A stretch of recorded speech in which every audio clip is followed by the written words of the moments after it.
it's an interesting thing when you don't necessarily have to be adversarial with your adversary, but the things with you and Rick are so lined up to almost the days that you guys were put in these positions, to the battles, but the fact that he also runs the Coaches Association, how do you handle that relationship? Well, it's been it's been an unbelievable opportunity to compete against this franchise and a Hall of Fame coach like Rick on the biggest stage. That was great just from a coaching standpoint and a competitive standpoint. And the two franchises have deep respect, for each other. For meeting, twice in the finals, and having to rebuild teams, having mainstays like we've had both teams, franchise type guys. That's just been something I'll look back on and really be grateful for that. And then, beyond that, Rick is somebody that has been really instrumental in fighting for the coaches. He's done it for so many years that I don't know how we can actually repay him. You get caught up so often just in your world and trying to do the best job you can for your franchise, but then you see somebody like Rick who's really giving back to the game, giving back to the coaches, and he's doing it outside of his responsibilities here with this organization. That's inspiring. What has Anthony Carter brought to your organization since you guys brought him in? He's great. He's one of my favorites. When I was an assistant coach, that was the guy I worked with all the time. So we've kept in touch over the years, but he's a Heat guy. I feel very fortunate that I have three guys on my staff that have played for us and played for me. It's a trust factor. I know them well. They know what the Heat system is all about. They know Heat life. AC is the epitome of that.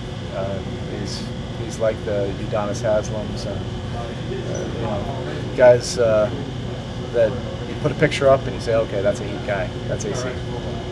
Given their history as finals combatants, how do you see the honorary All-Star pairing of Dirk and Dwyane? Yeah, I think it's cool. It might even inspire me to actually watch the All-Star game this year because I have tremendous respect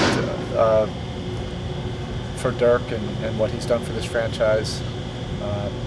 Ultimate respect, all of us, for his ability to, as a competitor, to win at the highest level.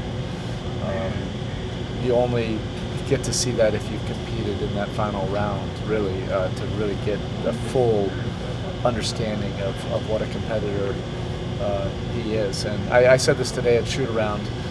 Part of the reason why both Dirk and Dwyane have such a global following is, one, you have to have a Hall of Fame talented career. You have to win. But they transcend that even more because they've done it with a humility, with a grace, with a dignity that fans worldwide relate to, and you end up rooting for guys like that. So I think it was a great call to get them both in that game. And I wish both of them would continue to play. I know Dirk hasn't decided, but it's been a great rivalry over the years. Coach, what do you remember most about that 2011 Mavericks team? What made them so tough?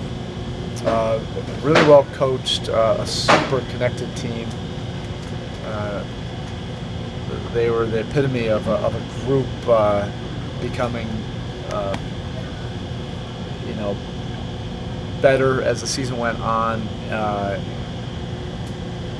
and deep. I mean, I don't think people, you overlook that, and sometimes you forget the contributions that they had, but you had Hall of Famers on that team with Nowitzki and Jason Kidd.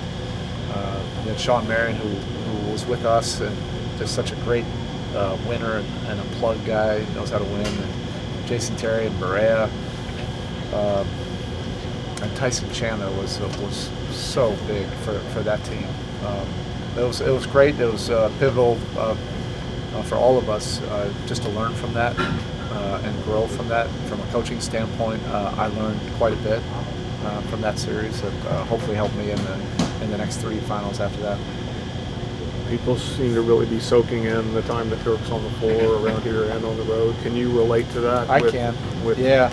I have probably a little bit of a different perspective than Rick, because from this standpoint, I was fortunate enough to be able to coach Dwyane.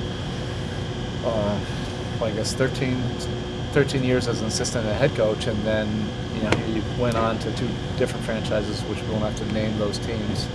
Never looked right, but I think we both gained a different perspective from those 2 years away. And then when he came back last year, it really is just such a blessing. And these are the good these are the good times now. We both get to enjoy it, be in the present moment with it, and enjoy our coach-player relationship in a totally different way than it was previously. So I love Dwyane. I love how our relationship has grown over the years, and I'm not going to talk about the end. I just want to enjoy these moments now while they're happening.